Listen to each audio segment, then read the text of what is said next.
আসসালামু আলাইকুম বন্ধুরা, চলে এলাম আজ একটি ফের গরমের নতুন রেসিপি নিয়ে। এই রকম বাগার ডাল আপনারা কখনো খেয়েছেন কিনা জানি না, তবে চলুন আমি রেসিপিটা তৈরি করা চালু করি। এখানে দেখুন আমি নিয়ে নিয়েছি মুসুরির ডাল। মুসুরির ডালই নিতে হবে, অন্য ডাল নিলে হবে না। আমি ডালটা এখানে ভালো করে ধুয়ে নিচ্ছি। ডাল ভালো করে ধুয়েই নিতে হবে, ডালের উপরে যে একটি ধুলো থাকে সেইটা ভালো করে না পরিষ্কার করলে ওতে ক্ষতি হতে পারে। তো ডালটা এখানে ভালো করে 2 থেকে 3 বার জল ঝরিয়ে দেওয়ার পর আমি ধুয়ে নেব। তো আমি ডালগুলো এখানে সব ধুয়ে নিয়েছি। ধুয়ে নেওয়ার পর মশলাগুলো মাখিয়ে নেব। নিয়ে নিচ্ছি পেঁয়াজ কুচি, আদা রসুন বাটা, সরষের তেল। আমরা পুরো রান্নাটা সরষের তেলই করব। গুঁড়া লঙ্কা, হলুদ গুঁড়া দিয়ে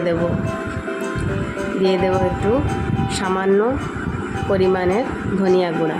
তো আমি এখানে এখন লবণ ইউজ করব না, লবণ ইউজ করলে ডালটা আমার সিদ্ধ হতে দেরি হবে। তো আমি এখানে 2 কাঁচা লঙ্কা ফাটিয়ে নিয়ে দিয়ে দিলাম। মশলাটা পুরো ভালো করে মাখিয়ে নেব। দেখুন ভালো করে মাখাতে হবে মশলাটা, তবে ডালটা টেস্টি হবে। এখানে আমি একটু পরিমাণ জল দিয়ে দেব, পরিমাণ মতন। এই জলটা দিয়ে দেব সিদ্ধ হওয়ার জন্য। এখন দিয়ে দেবো জলটা পুরো সিদ্ধ হওয়ার জন্য। এখনও ডালের লাস্ট ফিনিশে আমি আবারও জল দেব। তো দেখুন এখানে ডালটা আমার হওয়া চালু হয়ে গিয়েছে। ডালটা প্রায় অনেকটাই ফুটে গেল। এই জলটা পুরো শুকিয়ে যাবে, শুকিয়ে নেব। ডালটা ফুটিয়ে জলটা শুকিয়ে নিচ্ছি। দেখুন আমার প্রায় অর্ধেকটা জল শুকিয়ে গিয়েছে, আরও একটু শুকিয়ে নিলাম। দেখুন প্রায় সিদ্ধ হয়ে এসছে। তো আমি এখানে এবারে কাঁচা আম নিয়েছি, যেটা গরমের সময় এখনই পাওয়া যায়, এরপরে পাওয়া যাবে না। তো আমি পাতলা পাতলা করে কেটে রাখা আমগুলো ডালের মধ্যে দিয়ে দেব। আমি প্রথমেই বলেছি লবণ দেব না, লবণ দিলে ডাল সিদ্ধ হবে না। এই পজিশনে আমাদের এবারে লবণ দিতে হবে। তো লবণটা আমের উপরে দিয়ে দেব।